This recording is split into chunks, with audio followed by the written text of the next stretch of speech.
नमस्कार, एक बार फिर से स्वागत है आप सभी का द बुक टॉक्स में। मेरा नाम है कन्हैया और आज हम बात करने वाले हैं यूनिवर्सिटी विट्स के बारे में। तो हमने ये हिस्ट्री ऑफ इंग्लिश लिटरेचर की जो सीरीज शुरू की थी, इसमें हमने ऑलरेडी अपलोड कर दिए हैं ओल्ड इंग्लिश लिटरेचर के ट्यूटोरियल्स, जो आपको इस चैनल पर मिल जाएंगे। और आज हम बात करने वाले हैं यूनिवर्सिटी विट्स के बारे में। तो इस लेक्चर में हम जानेंगे कि यूनिवर्सिटी विट्स कौन कौन थे और इसके अंडर में कौन कौन से मेजर राइटर्स और उनके टेक्स्ट आते हैं ना, और किस तरह की राइटिंग स्टाइल थी इनकी, और बाकी भी बहुत सारी बातें हैं जो इस ट्यूटोरियल में हम करने वाले हैं। तो आइए शुरू करते हैं, है ना।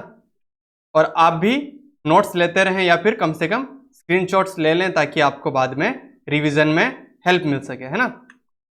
तो आइए बात करते हैं यूनिवर्सिटी विट्स के बारे में। तो कौन थे university wits? A group of late 16th century English playwrights and pamphleteers who were educated at universities such as Oxford or Cambridge and who became popular writers. तो यूनिवर्सिटी विट्स कौन थे? Late 16th century में English play rights और पेम्पलेटियर्स थे जो कि educated थे universities से। कौन सी यूनिवर्सिटीज से? ऑक्सफोर्ड और कैम्ब्रिज से, है ना। दो मेजर यूनिवर्सिटीज थी उस टाइम की, है ना। कहाँ पे? ब्रिटेन में, है ना। And who became popular writers. अब ये जो टर्म है यूनिवर्सिटी विट्स, ये किसने कॉइन किया था? The term university wits was coined by George Saintsbury. तो जॉर्ज सेंट्सबरी जो थे, उन्होंने यूनिवर्सिटी विट्स नाम से ये टर्म कॉइन किया, है ना। और कौन थे ये? जॉर्ज सेंट्सबरी थे 19th सेंचुरी के एक जर्नलिस्ट एंड ऑथर। तो आप खुद देख लीजिए कि बात हो रही है 16th century English play rights की, और इनको यूनिवर्सिटी विट्स कौन बोल रहा है? 19th सेंचुरी में जाके एक जर्नलिस्ट एंड ऑथर है जॉर्ज सेंट्सबरी। तो इनके बारे में भी अगर एग्जाम में पूछे ना कि who coined the term university wits, तो आपको टिक करना है जॉर्ज सेंट्सबरी, है ना। और अब इनको तो खुद को नहीं पता था कि इनको बाद में कोई यूनिवर्सिटी विट्स बोलने वाला है, लेकिन पता है ना कि लिटरेचर में क्रिटिक्स आके बाद में कुछ कुछ टर्म ऐड करते रहते हैं। कौन है ना कि कौन कौन किस कैटेगरी में रहेगा, कौन कौन किस टाइप का लिखता है, मतलब बाद में और डिसाइड होता रहता है ना टाइम के साथ। तो आइए जानते हैं कि कौन कौन सी यूनिवर्सिटी के अंडर में कौन कौन से राइटर्स आते हैं, यानी कि कौन कौन से राइटर्स कहाँ से एजुकेटेड थे, है ना। तो कैम्ब्रिज यूनिवर्सिटी के बारे में बात करें तो यहाँ से थे क्रिस्टोफर मार्लो, जिनके बारे में बोला जाता है कि Christopher Marlowe was Shakespeare's master in tragedy, है ना। तो क्रिस्टोफर मार्लो को ट्रेजेडी के अंदर क्या माना जाता है? शेक्सपियर का मास्टर। ऐसा नहीं कि ये शेक्सपियर के ट्यूटर थे, नहीं, ऐसा नहीं है ना। बट ऐसा है कि शेक्सपियर जो थे वो इनके जो ट्रेजेडीज थी, इनके जो प्लेस थे, उनसे बहुत इंस्पायर्ड थे। और क्रिस्टोफर मार्लो ने अपने पूरे लाइफ टाइम में सिर्फ ट्रेजेडीज लिखी है ना, कभी भी कॉमेडी नहीं लिखी, है ना। और इसके बारे में हम डिटेल में इस लेक्चर में बात करने वाले हैं, लेकिन अभी सिर्फ इंट्रोडक्शन के लिए आपको मैं जानकारी दे रहा हूं, है ना। तो कैम्ब्रिज यूनिवर्सिटी के अंडर में पहले कौन? क्रिस्टोफर मार्लो, उनके बाद रॉबर्ट ग्रीन, फिर थॉमस नैश। ये तो थे कैम्ब्रिज यूनिवर्सिटी से एजुकेटेड प्ले राइट्स, है ना। अब बात करते हैं ऑक्सफोर्ड यूनिवर्सिटी से कौन कौन एजुकेटेड थे। तो इन प्ले राइट्स में आते हैं थॉमस लॉज, जॉर्ज पील और जॉन लिली, है ना। तो टोटल कितने होते हैं ये? कैम्ब्रिज के 3, ऑक्सफोर्ड के 3, कितने? 6 और है ना। लेकिन ऐसा नहीं है, टोटल कितने यूनिवर्सिटी विट्स हैं? 7, है ना, 7। तो कौन कौन से हैं आइए देखते हैं, है ना। तो द ग्रुप इंक्लूड्स, कौन सा ग्रुप? यूनिवर्सिटी विट्स, है ना। इनमें आते हैं John Lyly, George Peele, Robert green और थॉमस किड, जिनका नाम हमने किसी यूनिवर्सिटी के अंडर में नहीं लिया था। क्यों? क्योंकि ऐसा माना जाता है कि थॉमस किड जो थे उनकी जो एजुकेशन किसी यूनिवर्सिटी से नहीं हुई थी, बट इनकी जो राइटिंग स्टाइल थी, है ना, वो मैच करती थी यूनिवर्सिटी विट्स से, इसलिए इनको भी इनके साथ इंक्लूड कर लिया गया, है ना। तो टोटल कौन कौन थे? John Lyly, George Peele, Robert Greene, Thomas Kyd, Thomas Lodge, Christopher Marlowe, Thomas Nashe, है ना। और थॉमस किड के बारे में अगर आपको बताएं तो ये वही राइटर हैं, वही प्ले राइट हैं जिन्होंने कौन सा प्ले लिखा था? द स्पेनिश ट्रेजेडी, बहुत पॉपुलर वर्क है द स्पेनिश ट्रेजेडी, है ना। और किड है वो किसी यूनिवर्सिटी से नहीं पढ़े थे, है ना, तो ये याद रहे, है ना। अब बात करते हैं characteristics of writing of university wits, है ना, कि किस तरह की राइटिंग्स ये लोग लिखते थे। तो इनकी राइटिंग्स में मेजरली आपको क्या मिलता है? Fondness of heroic themes. तो इनकी राइटिंग्स में होती थी बहुत ही ज्यादा हीरोइक थीम्स, है ना। और उसके बाद आती है कि such a life of great figures like कौन सा? मोहम्मद एंड टेम्बरलेन, है ना। तो इनकी लाइफ के बारे में आता है इसमें कि ये भी ग्रेट फिगर्स थे। तो इन राइटर्स ने जो वर्क्स लिखे उनमें से जो मेजर जैसे हीरोइक थीम्स पे बेस्ड है वो है मोहम्मद एंड टेम्बरलेन।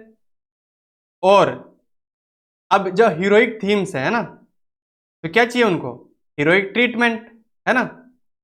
तो हीरोइक ट्रीटमेंट कैसे मिलता था? उनकी राइटिंग जो स्किल थी उसके अंडर में, है ना।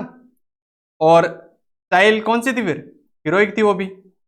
और मीडियम ऑफ एक्सप्रेशन किस मीडियम में लिखते थे? Blank verse. क्या होता है blank verse? Unrhymed iambic pentameter, है ना। तो उसमें अगर लिखेंगे तो क्या होगा? वो ब्लैंक वर्स। तो मीडियम ऑफ एक्सप्रेशन जो यूनिवर्सिटी विट्स का था वो कौन सा था? ब्लैंक वर्स, ठीक है। अब बात करते हैं यूनिवर्सिटी विट्स में पहले मेजर ऑथर या फिर प्लेराइट के बारे में, है ना। तो इस लेक्चर में हम बात करेंगे सिर्फ जॉन लिली और क्रिस्टोफर मार्लो के बारे में, क्योंकि यही लोग हैं जिनके बारे में सबसे ज़्यादा क्वेश्चंस बनते हैं। और बाकी जो बचे हुए हैं उनके बारे में मैं या तो आपको ग्रुप में नोट्स भेज दूंगा, है ना, या फिर अगर हमको टाइम मिलता है तो उस पर भी हम डिस्कस कर लेंगे, है ना। तो जॉन लिली जो है कब से कब थे? 1553 से लेके 1606 तक, है ना। और इनको किस लिए जाना जाता है? Known for his book Euphues, Euphues the anatomy of wit, है ना। और इसी बुक की एक सीक्वल थी जिसका क्या नाम था? यूफियस एंड हिज इंग्लैंड, है ना। तो ये बहुत मेजर वर्क है और इस पे बहुत ज़्यादा क्वेश्चन बनते हैं, है ना। तो इसको आप ध्यान में रखिएगा, ठीक है। हम अभी थोड़ी देर में डिटेल में बात करेंगे इस पे, लेकिन अभी सिर्फ की पॉइंट्स जान लेते हैं, है ना। इनका एक और वर्क था, कौन सा? एंडीमियन। वैसे तो जॉन कीट्स का भी एक वर्क था एंडीमियन नाम से ही, जिसमें था ना कि a thing of beauty is Joy for ever, है ना। लेकिन ये भी एक वर्क है जो उनसे डिफरेंट है ना। तो अगर एंडीमियन पूछ के ऑप्शंस में अगर जॉन कीट्स नहीं दे रहा है तो कहाँ टिक करेंगे आप? जॉन लिली पे, है ना। अब इनका एक और वर्क था गैलेथिया, जो आया था 1592 में, और उसको माना जाता है कि शेक्सपियर का जो प्ले था मिडसमर नाइट्स ड्रीम, तो इस प्ले पे, शेक्सपियर के इस प्ले पे बहुत ज़्यादा इन्फ्लुएंस था जॉन लिली के गैलेथिया का, है ना। और अब ऐसा भी माना जाता है कि आपने एक फ्रेज बहुत ज़्यादा सुना होगा, है ना, कि मूवीज़ में या इधर उधर किसी बुक में कहीं ना कहीं तो पक्का सुना होगा आपने, है ना। तो वो कौन सा फ्रेज है? कि all is fair in love and war, all is fair in love and war. तो ये किसको एट्रीब्यूटेड है? ऐसा माना जाता है कि ये जो फ्रेज है ये सबसे पहले अपीयर हुआ था यूफियस नाम के वर्क में, जो लिखा था जॉन लिली ने, है ना। यही वाला वर्क यूफियस, है ना। फिर एक स्कॉलर आते हैं फ्रांसिस मेयर्स, जो किसको, जॉन लिली को रखते हैं द बेस्ट फॉर कॉमेडी। वैसे तो ऐसा था कि जितने भी यूनिवर्सिटी विट्स हैं, इनके टाइम पे ये लोग क्या लिख रहे थे, सिर्फ ट्रेजेडीज लिख रहे थे, ट्रेजेडीज। और कॉमेडी को माना जाता था कि बहुत इंफीरियर काइंड ऑफ राइटिंग है ये, और ये लोग ज़्यादा उस पर फोकस नहीं रखते थे। लेकिन जॉन लिली ने आफ्टर 1580 कॉमेडीज लिखना भी शुरू कर दिया, और फिर फ्रांसिस मेयर्स इनको बोलते हैं द बेस्ट फॉर कॉमेडी, है ना। अब मेजर वर्क्स की बात कर लेते हैं, है ना, कि जॉन लिली के मेजर वर्क्स कौन है। तो पहला आता है यूफियस, है ना। यूफियस की अगर हम बात करें, यूफियस द एनाटॉमी ऑफ विट, तो इसी से एक टर्म बनता है यूफिज्म, यूफिज्म, है ना। यूफिज्म नाम का एक टर्म इसी से कॉइन होता है, इसी वर्क से। और अभी पिछले 1-2 सालों में, है ना, लास्ट 1 और 2 ईयर्स में इस पे क्वेश्चंस भी बने यूफिज्म की, यूफिज्म किससे रिलेटेड है, तो किससे रिलेटेड है, जॉन लिली से, है ना, और उनके वर्क यूफियस से। तो ये जो वर्क है यूफियस, इसमें क्या, यूफियस जो होता है वो कौन है, Euphues is a Greek word that means graceful and witty और वेल ब्रेड मैन, है ना। तो इसका जो मेन कैरेक्टर है, उसके नाम का मतलब क्या होता है कि ग्रेसफुल एंड विटी। और Lyly adopted this name from Roger Ascham's the schoolmaster. तो इस पर्टिकुलर वर्क से लिया गया था यूफियस, है ना। यूफियस जो नेम है वो कहाँ से लिया गया था, रोजर एस्चम के द स्कूल मास्टर से। तो ये भी पूछा जाता है कि द स्कूल मास्टर किसने लिखा था, तो कौन सा ऑथर था, रोजर एस्चम। इसको भी नोट कर लें, है ना। अब the style of this novel gave rise to the term euphuism. तो यही नॉवेल जो था यूफियस, इसने राइज दिया किसको, यूफिज्म को, है ना। और ये जो प्ले है ना, वो किसके बारे में है, यूफियस ऑफ एथेंस, यूफियस के बारे में, है ना। तो ये प्ले था, है ना। अब यूफिज्म, अभी तो हमने बात करी थी, तो it is peculiar mannered style of English prose. क्या था, peculiar mannered style of English prose. It consist of a preciously ornate and sophisticated style. तो इसमें क्या होता है, बहुत प्रीशियसली ऑर्नेट, बहुत डेकोरेटेड और सोफिस्टिकेटेड स्टाइल होती है ना। Employing a deliberate excess of literary devices such as antithesis, alliterations, repetitions and rhetorical questions. तो इसमें बहुत सारी लिटरेरी डिवाइसेस का यूज होता है ना, बहुत ज़्यादा डेकोरेशन, मतलब कि अलग अलग तरह के फ्रेजेस, अलग अलग तरह की literary devices, alliterations, repetitions, rhetorical questions, है ना। तो it is studied with lot of things. अब classical learning and remote knowledge of all kinds are displayed. तो ये तो नेचुरल है कि ये लोग अगर यूनिवर्सिटी से पढ़ के आए हैं ना, यूनिवर्सिटी विट से, है ना, इसका मतलब इनको नॉलेज होगा क्लासिकल लर्निंग का, क्योंकि एजुकेटेड है ये सब, है ना। तो उसको भी ये डिस्प्ले करते थे। फिर एक वर्क है इनका, है ना, लिली का ही एक वर्क है, जॉन लिली का, कि Endymion the man in the moon, है ना, Endymion the man in the moon. तो ये जो वर्क था, हमने बात करी थी कि एंडिमियन नाम से और किसने लिखा था वर्क, जॉन कीट्स, जिसकी फेमस लाइन्स है, a thing of beauty is Joy for ever, है ना। पढ़ा होगा आपने, है ना। तो उसमें एंडीमियन में जॉन कीट्स ने लाइन्स लिखी थी, a thing of beauty is Joy for ever. तो अगर एग्जाम में पूछ ले कि a thing of beauty is Joy for ever किस वर्क से है, तो जॉन कीट्स के एंडीमियन से। लेकिन यहाँ पे एंडीमियन नाम का वर्क किसका है, ये वाला जॉन लिली का, है ना। तो कंफ्यूज नहीं होना है ना। और इसमें क्या होता है ना कि जो एंडीमियन है ना, ये कैरेक्टर है Endymion who was in love with goddess of moon. तो एंडीमियन जो है एक कैरेक्टर है who was in love with goddess of moon. अब गॉडेस ऑफ मून कौन है, सिंथिया, है ना। बस इतना याद रहे काफी है ना। बस जितनी चीजें यहां पे हम डिस्कस कर रहे हैं उनके बारे में बस आपको नॉलेज होना जरूरी है। अब बात करेंगे किस पे, Christopher Marlowe. Christopher Marlowe university wits में सबसे मेजर जो फिगर है, ग्रेटेस्ट यूनिवर्सिटी विट्स में जो ग्रेटेस्ट फिगर है वो कौन है, क्रिस्टोफर मार्लो, है ना। तो इन 1587 क्रिस्टोफर मार्लो प्रोड्यूस्ड टेम्बरलेन। ये इनका एक प्ले था जो कब आया था, 1587 में।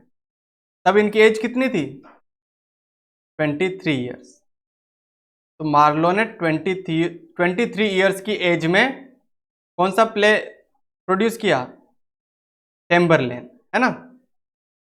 तो ये याद रहे कि टेम्बरलेन अगर किसने लिखा तो क्रिस्टोफर मार्लो ने।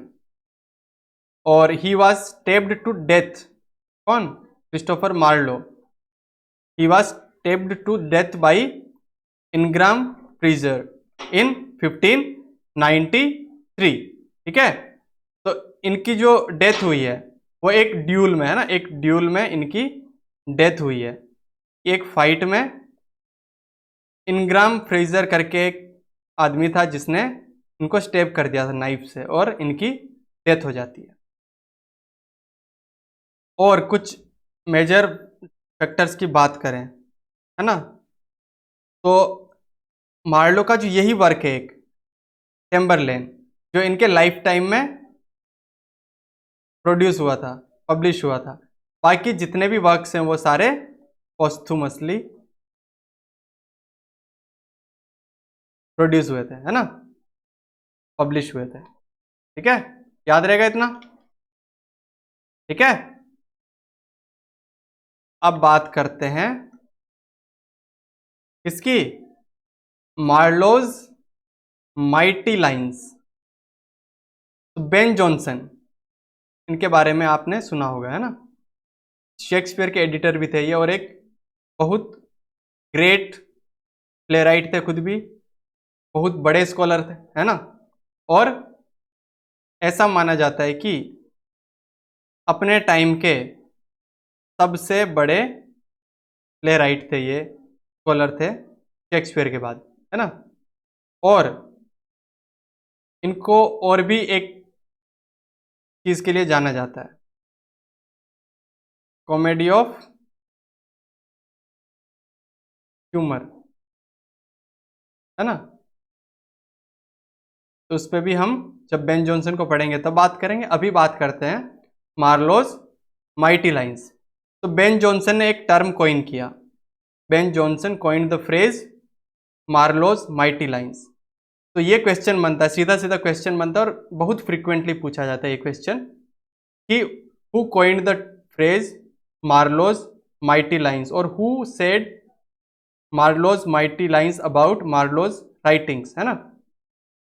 तो ये थे बेन जॉनसन। और मार्लोस माइटी लाइंस के अंदर में क्या है कि मार्लोस ब्लैंक वर्स, है ना, ब्लैंक वर्स में जो लिखते थे मार्लो, उसमें जिस तरह की राइटिंग होती थी उसको बोलते थे मार्लोस माइटी राइटिंग्स, है ना, mighty lines, Marlowe's mighty lines. इसमें क्या होता था कि ब्लैंक वर्स में लिखते थे मार्लो, है ना, क्रिस्टोफर मार्लो। और इसमें एक तरह का न्यू विगर था, फोर्स था और फायर, किसको सूट करता था? हीरोइक थीम्स को। और यूनिवर्सिटी विट्स किस में लिखते थे? हीरोइक थीम्स के बारे में लिखते थे ना, है ना।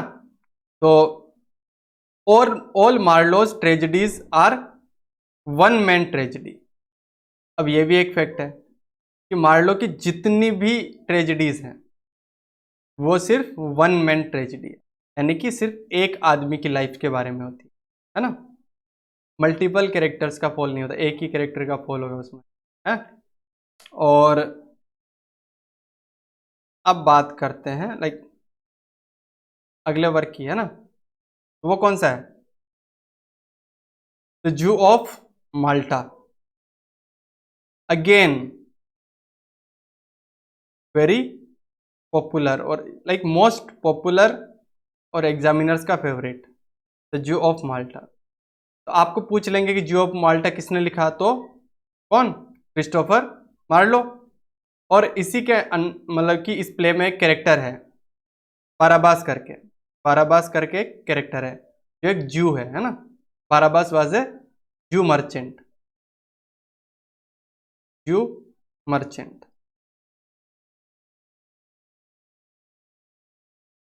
तो Barabas a Christian hating merchant of Malta. अब ये क्रिश्चियंस को हेट करता है। कुछ रिलेट कर रहे हो इसके, है ना। एक कैरेक्टर और है ना, शेक्सपियर का एक कैरेक्टर है इसी टाइप का जो जूस को हेट करता है। कौन? मर्चेंट ऑफ वेनिस में अगर आप जानते हो तो शाइलॉक, है ना। तो ये जो प्ले था जू ऑफ माल्टा, उसने इंस्पायर किया, इन्फ्लुएंस किया किसको?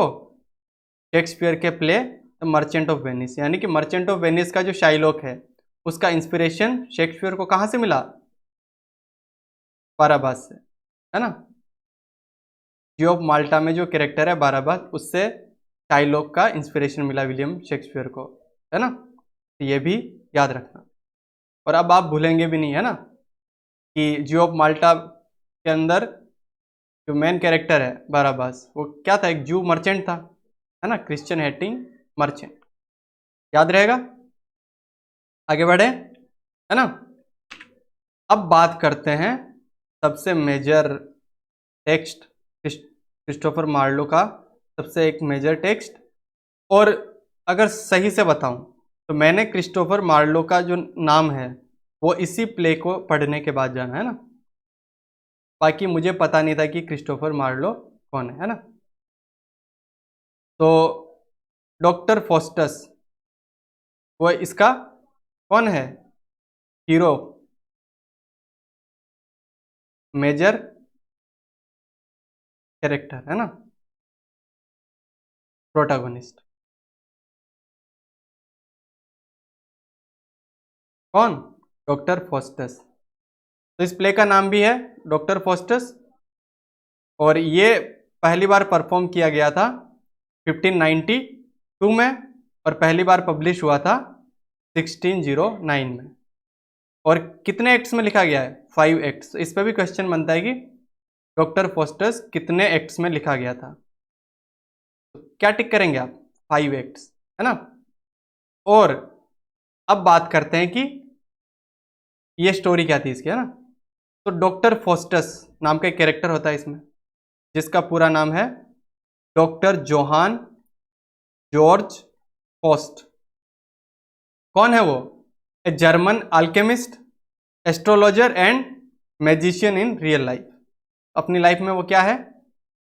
जर्मन अल्केमिस्ट, एस्ट्रोलॉजर और मैजिशियन। कौन? डॉक्टर फॉस्टस, है ना। और फुल टाइटल क्या है इस प्ले का? The tragical history of the life and death of doctor Faustus. आगे बढ़े स्टोरी में। तो अब क्या है कि डॉक्टर फॉस्टस जो है वो बहुत सारी चीज़ें पढ़ लेता है, बहुत सारा ज्ञान उसको मिल जाता है, बहुत सारा नॉलेज एक्वायर कर लेता है। लेकिन उसकी जो लस्ट होती है, लस्ट फॉर नॉलेज, वो इतनी बढ़ जाती है ना कि उसको चाहिए कि मुझे सब कुछ जानना है, वो वाला। तो अब ये क्या करता है ना, कि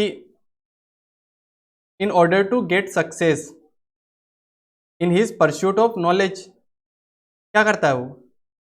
पहले तो क्या करता है कि फ्रॉम टू फेलो स्कॉलर्स, कौन कौन थे? वाल्डेस एंड कॉर्नेलियस, ये उसके फेलो स्कॉलर्स थे। इस पे भी क्वेश्चन बनता है कि वाल्डेस और कॉर्नेलियस कौन थे, है ना, या फिर कि उसके जो फेलो स्कॉलर्स थे उनका क्या नाम था। ये था वाल्डेस एंड कॉर्नेलियस, जिसने फॉस्टस को क्या सिखाया? Black arts. तो डॉक्टर फॉस्टस इनसे सीखता है ब्लैक आर्ट्स, ब्लैक मैजिक, है ना। तो who taught doctor Faustus black arts? कहाँ टिक करेंगे? वाल्डेस एंड कॉर्नेलियस, है ना, याद रहेगा। अब जब ये सीख लेता है क्या? ब्लैक आर्ट्स, ब्लैक मैजिक, तब ये क्या करता है? उसका यूज करके फॉस्टस समन्स मेपिस्टोफिलिस। मेपिस्टोफिलिस, मेपिस्टोफिलिस कौन है? एक डेमन है ना। और अगर पूरी जानकारी चाहिए आपको इसकी तो बताता हूं आपको, है ना, कि लूसीफर को जानते हो आप? लूसीफर, जिसको बोला जाता है सैटर्न, है ना, सैटर्न रूलर ऑफ हेल, है ना, हेल पे जो रूल करता है। हेवन पे तो गॉड रूल करते हैं, और हेल पे कौन करता है? सैटर्न। तो सैटर्न का ही फॉलोवर है एक, कौन? एक डीमन है, कौन? मेपिस्टोफिलिस। तो लूसीफर इसको भेजता है ना, कि जाओ तुम, बुला रहे तो, है ना। तो अब मेपिस्टोफिलिस आता है डॉक्टर फॉस्टस के बुलाने पे, है ना। और अब जो डॉक्टर फॉस्टस है वो मेपिस्टोफिलिस को क्या बोलते हैं कि तुम आओ मेरे पास, लेकिन किस रूप में आना है? You have to appear in front of me as,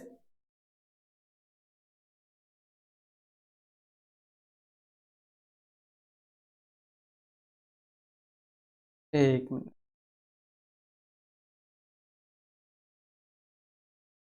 Franciscan, Franciscan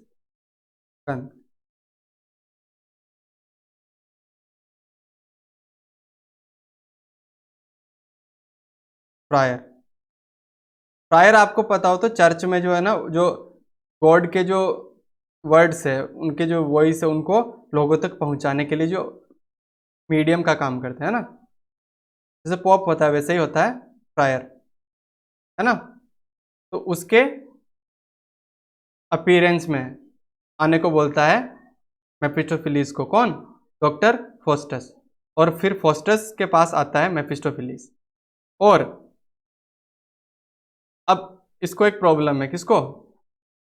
doctor Faustus को, क्या? कि he has a lust for knowledge and power, इसको नॉलेज और पावर चाहिए किसी भी तरीके से, ठीक है, बाई हुक और बाई क्रुक, लेकिन इसको बस नॉलेज एंड पावर चाहिए, है ना। ये क्या करता है? Faustus sells his soul in exchange for 24 years of power with Mephistopheles. तो फॉस्टस अपनी सोल को, अपनी आत्मा को, है ना, अपनी सोल को सेल कर देता है, किसको? मेफिस्टोफिलिस को। और एक्सचेंज में क्या लेता है? 24 years ऑफ पावर, ठीक है। तो इनमें ये डील होती है, और जब डील साइन कर रहा होता है, कौन? Doctor Faustus. डॉक्टर फॉस्टस जब ये डील साइन कर रहा होता है, तब क्या होता है कि ये जो डील साइन करेगा उस टाइम पे एक सीन होता है। अगर आपने हेरा फेरी देखी हो, उसमें जब परेश रावल, बाबू भैया, जब साइन कर रहे होते एक पेपर पे, और उसके साथ राजू और श्याम खड़े होते हैं, एक साइड में श्याम और एक साइड में राजू, है ना।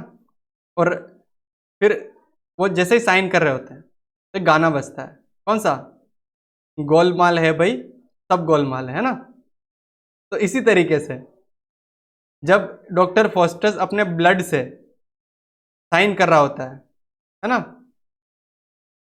जब, है ना, डील के ऊपर, तब क्या होता है कि उसके जो आर्म है उसके ऊपर क्या लिखा आता है, होमोफ्यूज,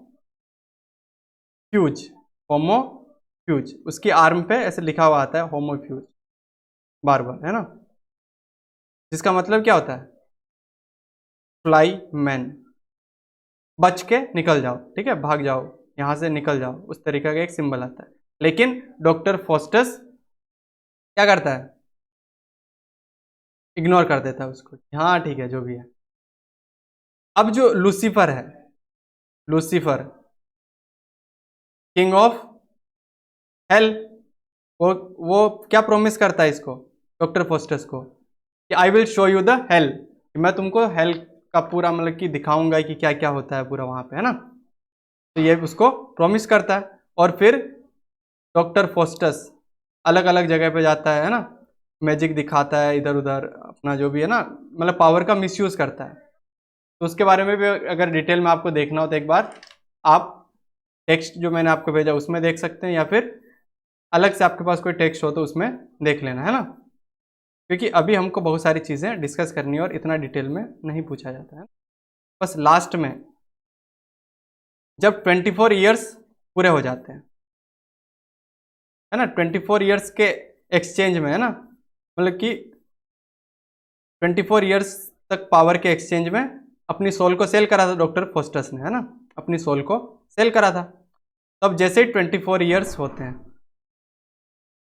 अब इसको थोड़ा सा डर लगने लगा, है ना, किसको, डॉक्टर फोस्टस को।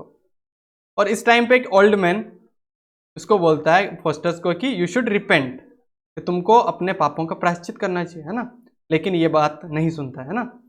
और फिर क्या होता है, जैसे ही 24 ईयर्स होते हैं, तो लास्ट टाइम पे ये जो है डॉक्टर फोस्टस, वो मेफिस्टोफिलिस को बोलता है, रिक्वेस्ट करता है कि I want to see Helen of Troy, Helen of Troy, ancient time की सबसे ब्यूटीफुल लेडी उस टाइम, है ना।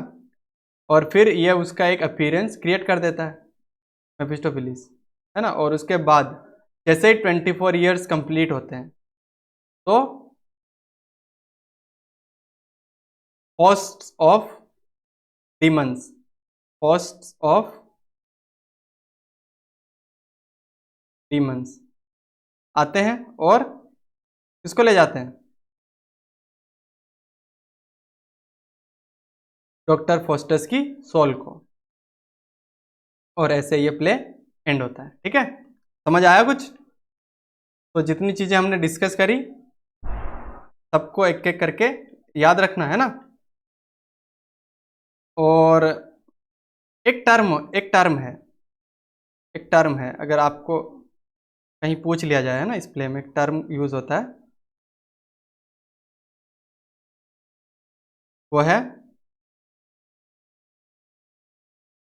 निक्रोमेंसी।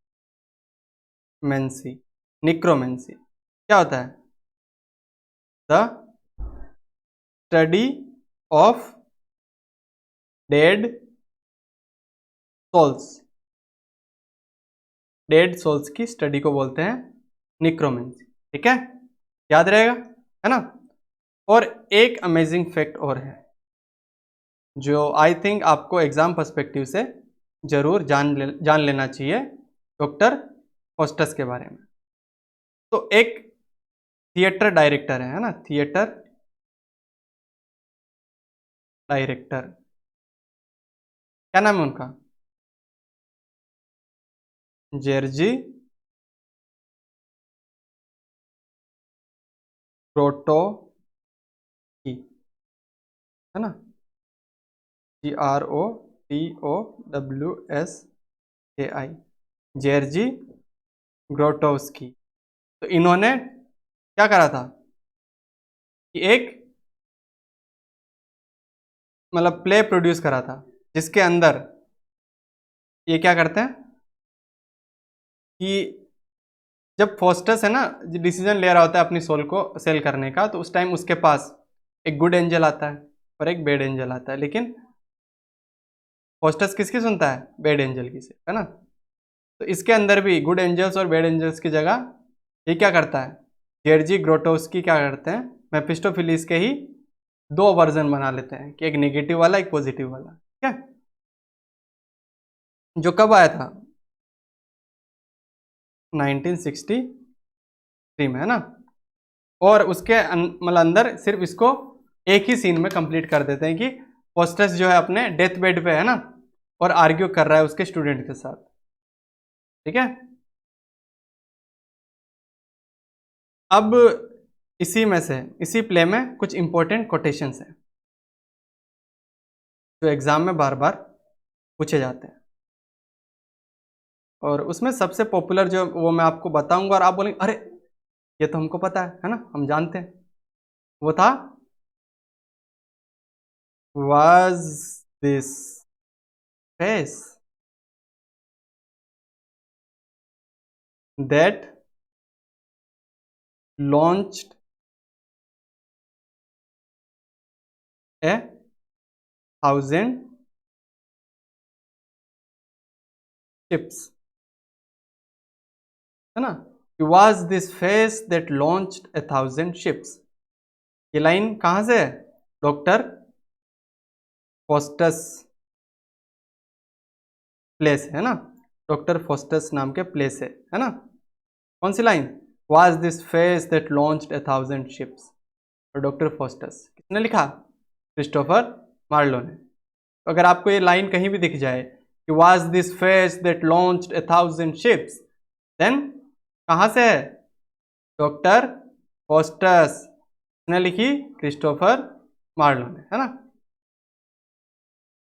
ऐसे ही करके एक और कोटेशन है कि जैसे हमने डिस्कस करा ना कि वो हेलन को देखना चाहता है बाद में, लास्ट में, अपने लास्ट टाइम में, डॉक्टर फोस्टस, तो उसी के रिगार्डिंग एक लाइन है कि कम हेलन कम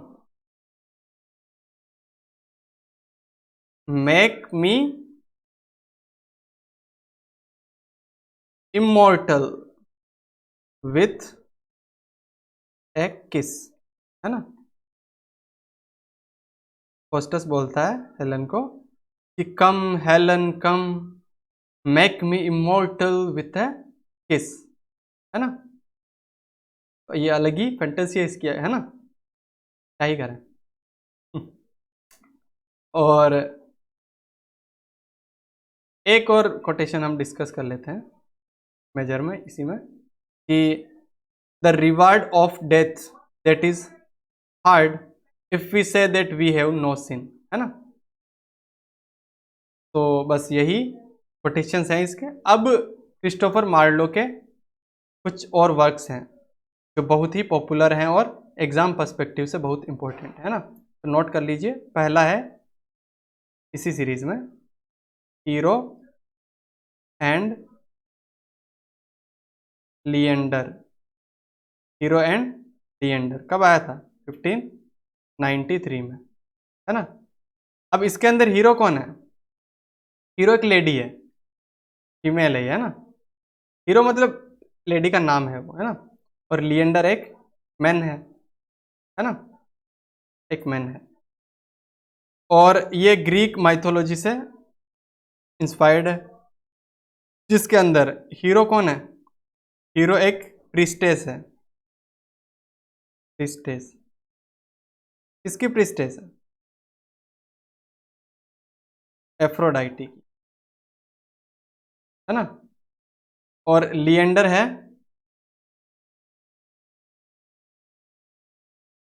उसका लवर, ठीक है। तो हीरो है उसको, किसको, लिएंडर को अलाउ कर देती है उससे लव करने के लिए, है ना, परमिशन दे देती है कि हाँ यू कैन लव मी, है ना, उस तरीके से। तो अब क्या है ना कि एवरी नाइट लिएंडर जो है हीरो से मिलने आता है, हीरो है इसकी गर्लफ्रेंड, है ना। और लिएंडर अपनी गर्लफ्रेंड से मिलने एवरी नाइट आता है ना। और हीरो क्या करती है ना,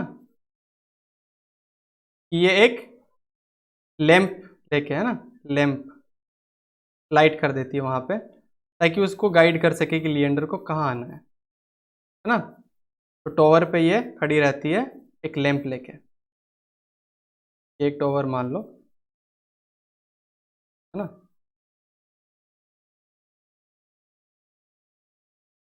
ये कोई बिल्डिंग है मान लो, तो यहाँ पे खड़ी रहेगी एक लैंप लेके, यहाँ से लिएंडर आ रहा है, ठीक है, और अब इसको एक डायरेक्शन मिल जाएगी, अच्छा इस डायरेक्शन में मेरे को जाना है ना।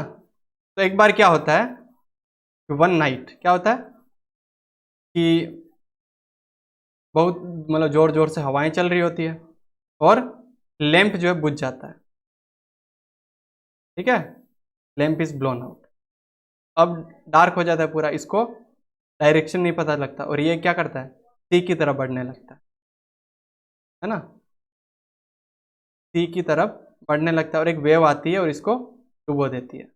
और अब जब हीरो है ना, जब ये कौन है, लिएंडर है ना, लिएंडर को सी वेव डुबो देती है ना, और फिर इसकी डेथ बॉडी जब कौन देखता है, हीरो देखती है ना, तो ये भी क्या करती है, टॉवर से जंप करके इसकी भी डेथ हो जाती है ना। ट्रू लव है ना, ये भी अब मेरा बीएफ ही नहीं रहा तो मैं जी के क्या करूंगी, वो वाला है ना, ट्रू लव। तो ये एक एपिक पोएम है, हीरो एंड लिएंडर, है ना, हीरो एंड लिएंडर क्या है, एक एपिक पोएम है, एपिक पोएम, है ना। और जो शेक्सपियर है उसका जो एक वर्क है, वीनस एंड एडोनिस, ठीक है, वो भी किस पे बेस्ड है, मार्लो के हीरो एंड लिएंडर, इसके ऊपर बेस्ड है शेक्सपियर का वीनस एंड एडोनिस, ठीक है। और हीरो एंड लिएंडर किसका वर्क था, मार्लो, क्रिस्टोफर मार्लो, है ना। ये चीजें आप ध्यान में रखें। और एक लास्ट ईयर एक क्वेश्चन आया था, लास्ट ईयर एक क्वेश्चन बना था एक दूसरे वर्क से, क्रिस्टोफर मार्लो के एक और वर्क से एक क्वेश्चन बना था, तो उस वर्क को भी थोड़ा देख लेते हैं, है ना, ताकि इस बार भी अगर कोई क्वेश्चन बने तो आपसे मिस ना हो। उस वर्क का नाम था एडवर्ड सेकंड, ठीक है। कब आया था वर्क, 1594 में, है ना, 1594 में ये वर्क आया था, एडवर्ड सेकंड, क्रिस्टोफर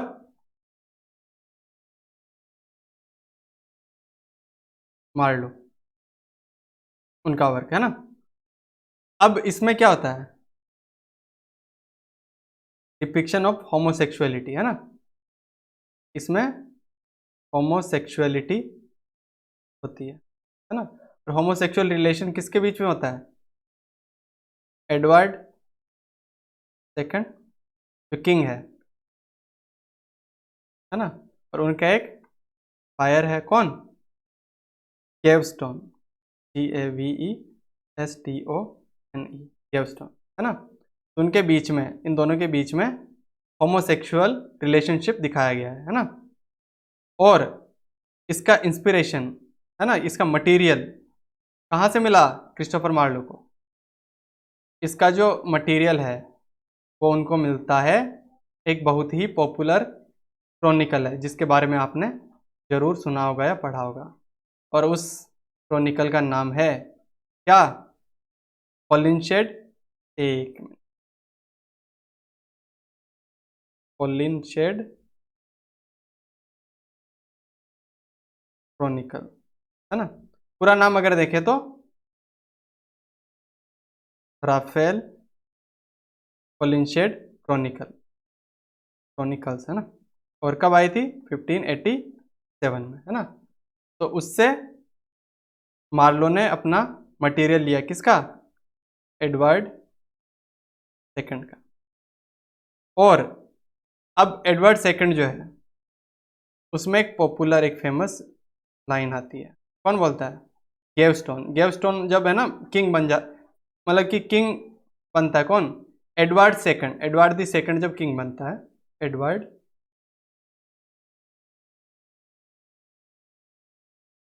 सेकंड जब किंग बनता है तो वो मतलब बुलाता है किसको? गेवस्टोन को, है ना। और वो उस टाइम पे खुश होता है और वो बोलता है कि मतलब कि एक लाइन बोलता है क्या? Music and poetry is his delight, है ना। Music and poetry is his delight, therefore therefore I will have Italian masques by night. ये लाइन है कहीं पे पूछ ली और, है ना, आपसे पूछे कि किसने बोला था, तो गेवस्टोन ने, और किस प्ले में? क्रिस्टोफर मार्लो के एडवर्ड सेकंड में, है ना। कौन सी line? Music and poetry is his delight, therefore I will have Italian masques by night, है ना। गूगल पे फाइंड आउट कर लेना, ये यहाँ पे शायद क्लियर नहीं है आपको, है ना। थोड़ा फाइंड आउट करो, है ना, एफर्ट डालो थोड़ा, है ना, प्रिपरेशन में, क्योंकि अब हमारे पास टाइम बहुत कम है ना। तो जल्दी जल्दी जितना हो सके पढ़ने का ट्राई करते हैं, है ना। अब एडवर्ड द सेकंड में ही एक कैरेक्टर और है, लाइट बोर्न। लाइट बोर्न जो कि प्रिजन में मर्डर करता है एडवर्ड सेकंड का। एडवर्ड सेकंड का मर्डर करता है कौन? लाइट बोर्न, प्रिजन के अंदर, है ना। तो अब लाइट बोर्न जो है उसका अगर मीनिंग देखें लाइट बोर्न नाम का, तो क्या है? लूसीफर। नाम का मतलब क्या होता है? लूसीफर। और लूसीफर कौन है? सैटर्न, है ना। तो देख रहे हो नाम किस तरीके से दिया जा रहा है इसमें, उस पर भी थोड़ा फोकस रखना, है ना। और एडवर्ड सेकंड प्ले से ही एक चीज और सामने आती है, और वो है कि शेक्सपियर जो है, विलियम शेक्सपियर, उनका रिचर्ड सेकंड एंड थर्ड किस पे बेस्ड था? एडवर्ड सेकंड पे, ठीक है। तो शेक्सपियर के जो प्लेज हैं रिचर्ड सेकंड एंड थर्ड, वो किससे इंस्पायर्ड है, किस पे बेस्ड है? एडवर्ड सेकंड, है ना, याद रहेगा, ठीक है। तो ये तो हुआ क्रिस्टोफर मार्लो, और इसी के साथ समाप्त होता है हमारा डिस्कशन यूनिवर्सिटी विट्स के बारे में, है ना। बाकी जो बचे हुए हैं जितने ऑथर्स जिनके बारे में हमने बात करी थी यूनिवर्सिटी विट्स के बारे में, जब हम बात कर रहे थे ना कि ये लोग इसमें आते हैं, उनके वर्क्स के बारे में मैं आपको नोट्स भेज दूंगा, है ना। और अगर टाइम मिला तो हम जरूर डिस्कस करने का ट्राई करेंगे, है ना। लेकिन अभी टाइम हमारे पास कम है, तो हमको सिर्फ जो एग्ज़ाम में ज़्यादा पूछे जाते हैं उन्हीं चीज़ों पे बात करनी है ना। तो दैट्स ऑल फॉर टुडे, है ना। टेक केयर, थैंक यू, है ना। और कोई भी डाउट हो आपको तो बेझिझक पूछ सकते हैं, है ना। और आगे हम अगले लेक्चर में बात करेंगे इस पे मेजर इंडियन ड्रामेटिस्ट जो है ना, उनके बारे में। और अगर आपका कोई डाउट हो जरूर पूछ लें। और ओल्ड इंग्लिश पीरियड के बारे में, ना, अगर किसी को पढ़ना हो, किसी को जानना हो, तो हमने एंग्लो नॉर्मन पीरियड तक के लेक्चर्स इसी चैनल पर अपलोड कर दिए हैं, ठीक है। तो डू चेकआउट, है ना। Thank you.